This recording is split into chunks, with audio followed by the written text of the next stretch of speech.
to the stream. There I am. I'm nervous. Oh my goodness, I'm nervous, and there's only 2 people here. And let me tell you why I'm nervous. I've got my official headphones and my official guy breaking a guitar shirt and my official microphone. I'm nervous because one, hello, by the way, thank you for joining me. I'm nervous because one, this is the first time I've done a live stream with 2 people, hopefully.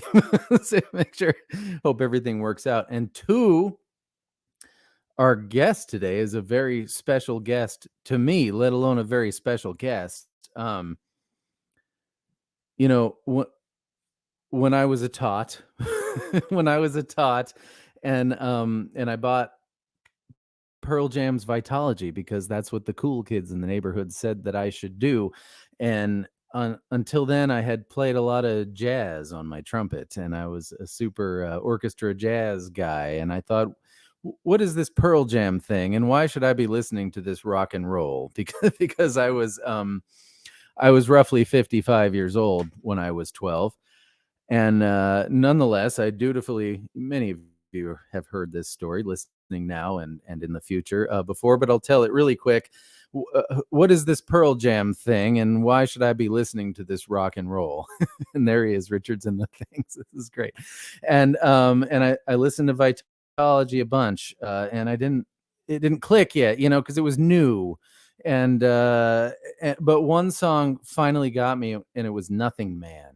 And I started singing along, and the reason I'm telling you this story is because there was a moment Nothing Man was born, and our guest here tonight was there at this moment. In fact, if you go on your streaming services, and on the Uber super duper Vitology version, there's a demo version, and my friend here tonight, Richard, was playing drums in that moment, and that's him playing drums, and that is the way that Richard weaseled his way into my heart without me as a tot yet knowing who Richard was. But that's not why I adore Richard. I adore Richard because he's a wonderful man. He's a tireless musician, a songwriter. I can't come up with a superlative right now, but I even have one of his records right here that he sent me, and what a special thing to have. And the link to his records is in the description, and you should all go get it. One of them, pick 3. Just go pick 3 and get them, because why not? And I was so incredibly lucky to see him play live, not just 13 days ago. Richard Stuverud. And I'm going to press the button now, and I'm going to hope it all works. Here we go. We're going to do a virtual applause for our friend Richard to come in. If I can successfully press the button. I pressed it, and there he is. Yeah. Oh, yeah. Richard, I'm not going to bother to futz with the audio right now. I'm going to sit here silly with one headphone on, and actually, I'm just going to assume that I'm talking. I know how to talk into a microphone. Right. Richard, what's up, man? How you doing? I'm doing well. Great. Yeah, how are you? I'm trying to recover from those shows in Seattle with the Block Brothers. We had some pretty intense rehearsals because it was a combination of the group Bad Scene and some punk rock classics, as well as some of my solo stuff. So that was a big workout. The rehearsals felt like an actual, like playing a show. I mean, it was just intense. And then, I saw you at Easy Street. So there was a show before that, the night before, at Trey's Sleight of Hand Cellars. And that the winery Cellars. That's right. Yeah. Uh-huh. Yeah. And then the in-store at Easy Street. I'm kind of rocking a little. I don't know if you can see it. I'm kind of, got some swag here. Oh man, I got my wristband here. I was just reaching for it. I can't find it at the moment, for Pete's sake. Yeah. Whatever. You'll have to trust me. Amazing record store. Jeez. They had renovated it since I've been there. Been a few years, and that was just really impressive. Like, just everything you need, and just a fantastic venue for the whole live thing. It's just like great. So finally recuperated from full on rocking out, you know. Are you drinking coffee at 4 p.m.? I am. I usually stop. I usually stop around 7 p.m. That's pretty much. Well, after this, I'm off to the School of Rock, and I'm directing a group of kids doing Rolling Stones tunes. So as a guitarist, you know, there's some great tunes there. So Well, you just gotta teased like gotta you, keep going. you just teased like 3 of my questions, and I don't know quite where to go next. But selfishly, one question as a musician and as a band person, where do the Block Brothers live? This is going to be multi-part, and you can treat it however you want. Where do they live? Where does everyone you performed with that night live? And apart from the rehearsals, how did you prep? I guess there were rehearsals. That's awesome. Where did you rehearse? How did you prep for the rehearsals? How did you get everyone the things that they needed to do from so far away? Go. Right. Well, Kurt Block, whom I played in the Fastbacks, going way back from like early '80s to mid '80s. Yeah. He's in Seattle. Incidentally, he bought a house one block, literally the next block over from the house I grew up in. So Wow. and the house I grew up in, Regan Hagar, you know, the whole Brad Drummer, and you know, Oh yeah. Yeah. organization close to Stone with Loose Groove. Mm-hmm. Yep. He bought that house I grew up in, so it was like pretty crazy. So Kurt's in Ballard neighborhood, the Norwegian neighborhood of Seattle, and his brother Al relocated to the East Coast. Actually, I think he's in Roanoke, Virginia. So, oh wow, yeah. he and I should get together for tea. Yeah, I know, definitely. That's what I was thinking, right? So Al came out from Virginia, and the rehearsals happened in Ballard, so it was kind of like my old stomping grounds. Like a block away from what used to be called Triangle Studio, which became Reciprocal Recording, where Nirvana recorded Bleach, and just a massive amounts of like really cool old grunge, you know, moment. And that studio has been around forever. And I think Death Cab for Cutie guys, I think they bought the studio, but that studio is a block away from this rehearsal split space. That's what was the name of that place? I can't think of the rehearsal studio name, but that's okay. Someplace, yeah. And so we just hunkered down for a couple of days, and I put out a couple requests for those guys to learn a few things off of Hummingbirds, and then the single. I got the single here. Where's the camera there?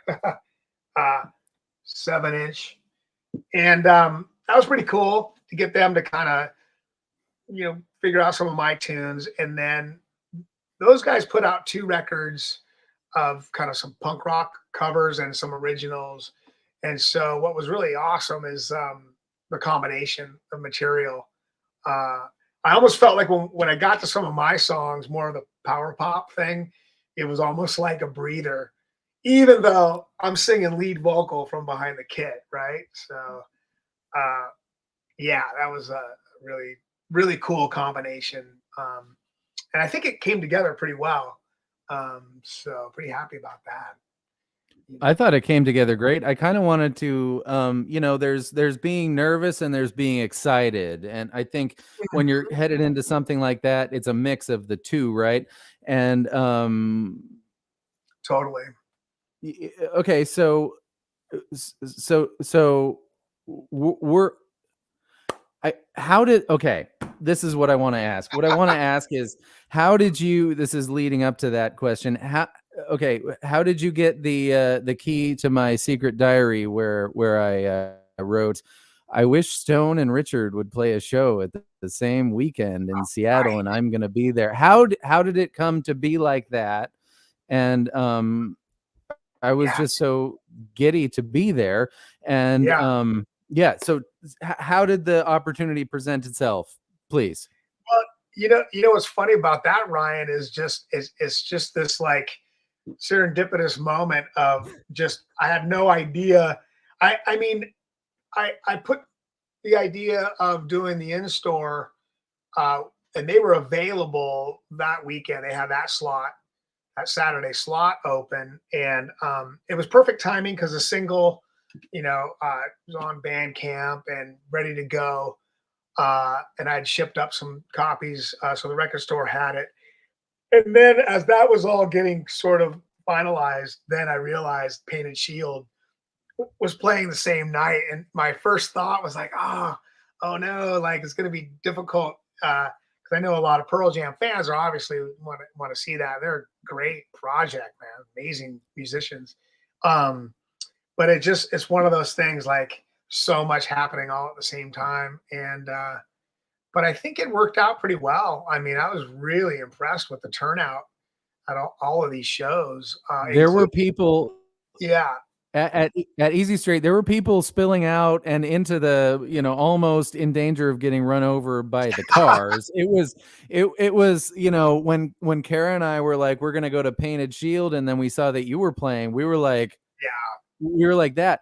And then, to see the scene. I mean, I know it's not 1990 right now. I know it's right, right. 2023, but to see the people almost getting run over by the cars watching you play, and then to go see Stone, it really felt like if you could make a moment that was 1990 Seattle for Oh, me, right. that was the moment. And to be there to watch you play as part of that moment was, it couldn't have gotten more special. So we're just really glad it got worked out the way it did.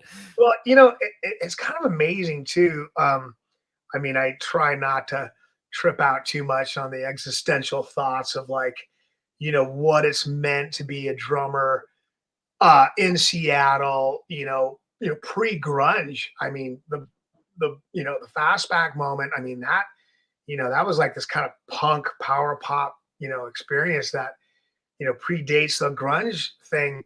But then being in all these different bands, as a drummer and slowly contributing music, it's been an interesting evolution, personally speaking. And so getting to the point where I'm like putting out solo music, and I think that a lot of that was encouraged by Jeff Ament. I mean, when he'd have me out doing drums on his solo stuff, it was like he was always encouraging that writing aspect. So that's worked in my favor, and I just feel like, dude, I know it's really cliche, but like, yeah, the gratitude is just unbelievable. And to make it, just this cool little weekend where not only these old guys from the early days, and then Jeff guesting, and then the big surprise with Duff getting up.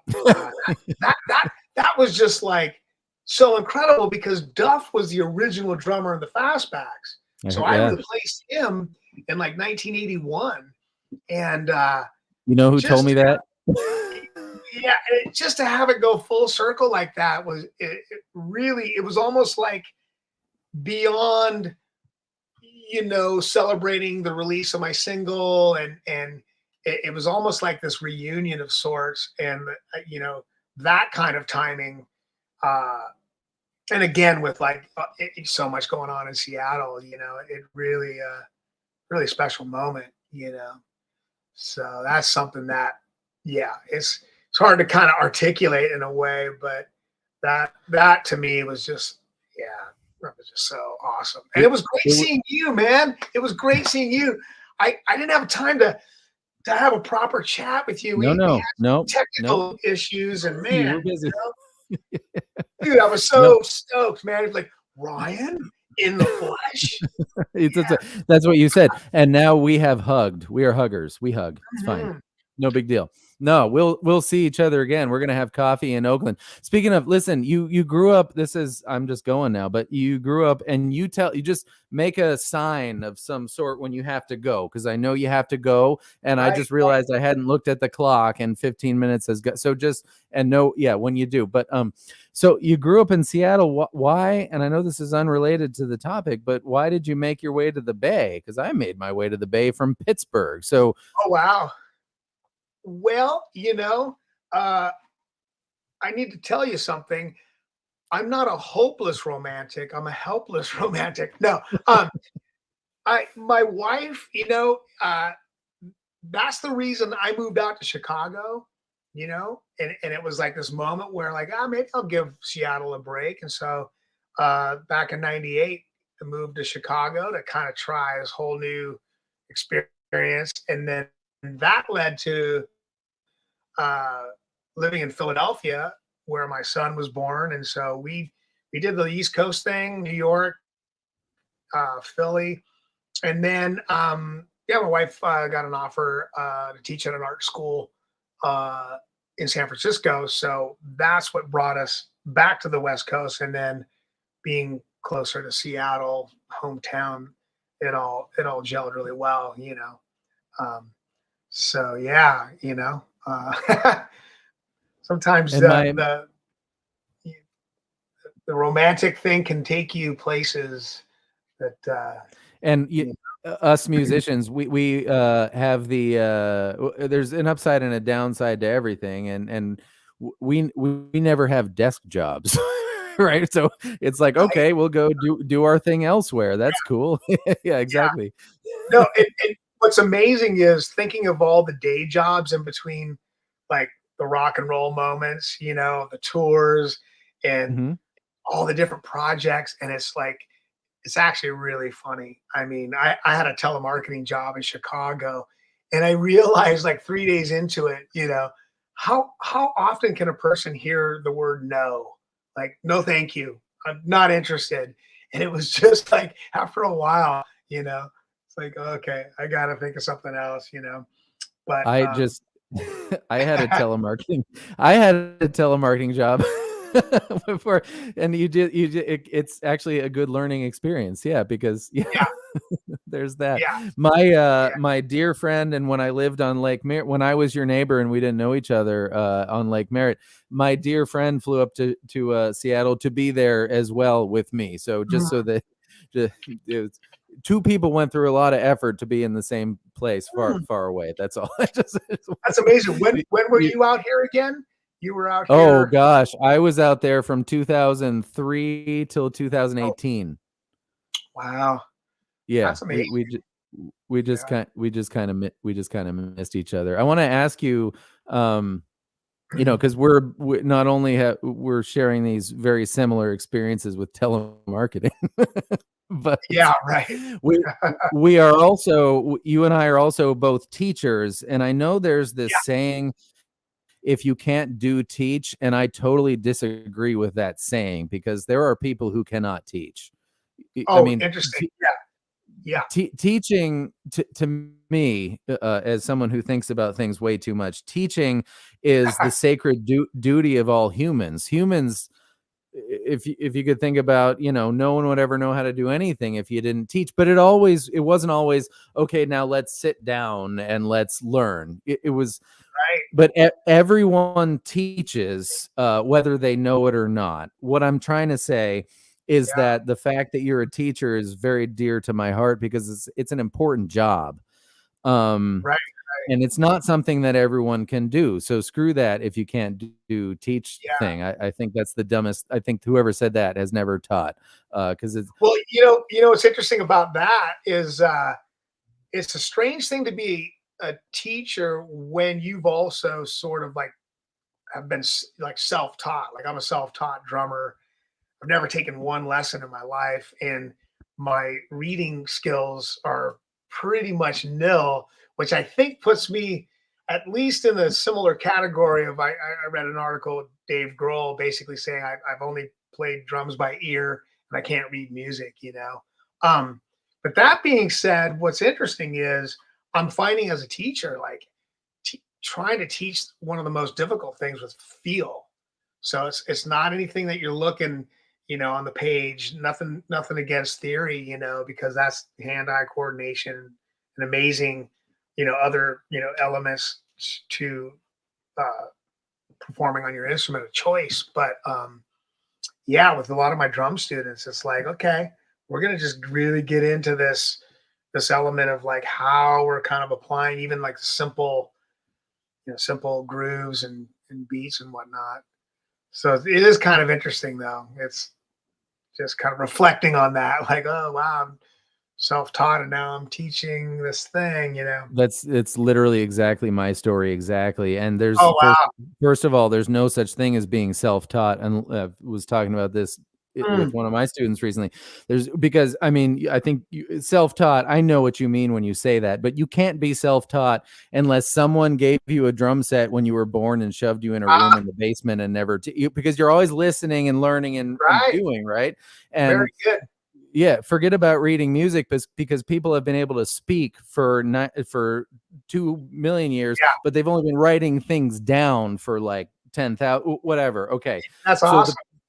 so the point is reading music, whatever. You can speak music. You, Richard, can Yeah. speak music, and I can speak music, and I can't read music either. But who Right. cares? Because Yeah. we can do it, right? Well, Uh, that's rad that you bring up the whole idea of like, because with the there's no such thing as self-taught, because if I credit my father was like a painter in the 70s, and he had a pretty massive album, record collection. And I just remember, it's kind of a funny story, but there's this obscure band out of Holland called Focus, and they had an album called Focus Moving Waves, and it was kind of this proggy Dutch band. And I remember looking at the back of the cover, and I was like, oh, that's what a drum kit looks like. Oh wow, this is band on stage. And I literally started playing air drums by looking at the back of this album. My dad's doing these paintings, and he's watching me play air drums, and he's kind of like, what's going on, man? Like, better get this kid. They started off bongos, so I'm just beating the hell out of these bongos, and then the first kit. And so yeah, it's pretty trippy. Go back those memories. I had a Christmas list. Now we're going way off the rails. I had a Christmas list when I was 6, and my Christmas list was real guitar, real violin, real piano, and it was like Oh, real, nice. real. What I'm trying to say is, can you imagine how miserable you'd be if you, and I'm not saying everybody, but I'm just saying you and me and people. Can you imagine how miserable you'd be if you were the vice marketing director of blah blah blah blah blah. I mean, just don't get. I understand the struggle is real in what Right, we do, right? right. But it would be kind of crappy if we were doing anything else. Yeah, I know. Yeah. No, it's like, yeah, I just directed the house band at the School of Rock in Berkeley. And what's interesting is really allowing these kids to just kind of work together. So even though I'm directing this thing, I found this new breakthrough where, you know what? I'm going to have all of you create the set list.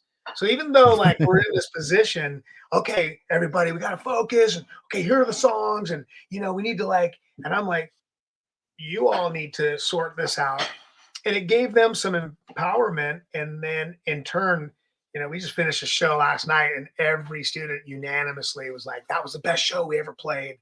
And so it's got me thinking as an instructor director, like, yeah, just kind of let that kind of just evolve on its own. And so as a teacher, I have this new philosophy. I'm no longer this like guru and you're the disciple. Now we're kind of more on equal ground, and we're just sharing ideas. So, and that's giving the student like this cool feeling of like, okay, because I know you probably feel the same way as an instructor. Like, okay, then we're gonna do this. Okay, now try this. Okay, and so you feel like you're like just telling them what to do the whole time. And now it's like I feel like I'm maybe reached a point where just having some more patience and just allowing it to evolve. Pretty Well, tricky. yeah, I mean, well, you're entering a rabbit hole I could talk about for days and weeks. Oh, I know, right? Yeah. Speaking of students, I need to go teach a drum student, a private student. He just got a double pedal, so that's really interesting. And I tried to introduce Hot for Teacher, Alex Van Halen, and it's just over the top.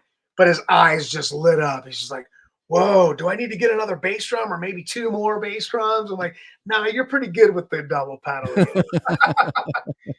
But Is that yeah, is that you telling me you need to go? you know, a subtle hint. Yeah. Okay, great. Well, Richard, if you don't mind, because I do feel like we've bonded a little even deeper right now. And you know how this goes. We've never done it live before. We did it for video last time, but we do have to conclude with the Craziest Friends theme song. Okay. So I'm just going to remind you, your line is the craziest friends, and that's The it. Craziest Friends. That was really good. That was Okay. excellent. Okay, here we go. Ready? All right. So I'm gonna go. This is the rehearsal. I'm gonna go undeniably, most decidedly, and then you're gonna go the craziest friends, but don't do it because this is the real one now. Okay. Ooh, that's really good. You can put any kind of inflection All you right. want on it. Richard, also thank you for joining me Dude, this evening. I can't thank you enough, man. Yeah, and everyone, Richard's Bandcamp, which is where he centers all his music, is in the description link. Just go pick an album and buy it. They're freaking good. Coming from me, I'm the ask my wife over here. I don't think anything's good. I'm going to send you this next week. I'm not gonna spoil anything, but I'm gonna send you some treats back. Here we go. All right, ready? Yeah. I'm gonna count myself off. 1, 2, 3, 4.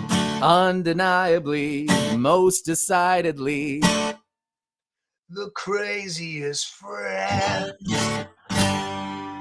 The craziest friends. That's it. Yeah, though that was really good. You've got that thing that I can't do. That's amazing. That's that Mark Lanigan fascination I have, man. I love that guy's voice. That was phenomenal. Dude, Richard, great. Thank you. Have a great weekend. Have a great evening. Good luck with your projects this evening, and we will talk soon. You got it. And thanks for having me, Ryan. You're the best, man. All right. It's Cheers. my privilege. Cheers. Good night. Rock and roll. You're the best. Rock and roll. All right. I'll talk to you soon. Woo. Bye-bye. Talk to you soon, Richard. Bye-bye. Everybody, thank you for joining us, and see you soon for other reason. That was, yes. Goodbye. I'm going to remove Richard now. Oh, man, that was fun. That was so fun. And now I just feel awkward because that was my, okay, I'm going to say goodnight to everybody. Thank you for joining us, everybody, now and in the future watching back. And I mean, I'll see you next time with more stuff. Goodbye.